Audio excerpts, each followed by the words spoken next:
This is a demonstration about how a GreenTraveler can be easily mounted to a bicycle where you don't need to carry a backpack at all.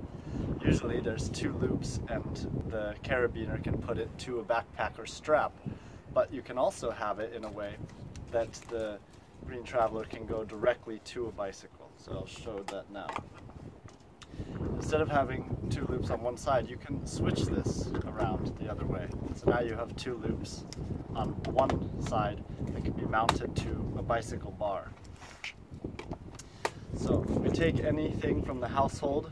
It can be a twist tie or a velcro strap, and onto the bar here you can just take a twist tie, simple like this. Not something I recommend. Much better take any kind of velcro, and this can go through the strap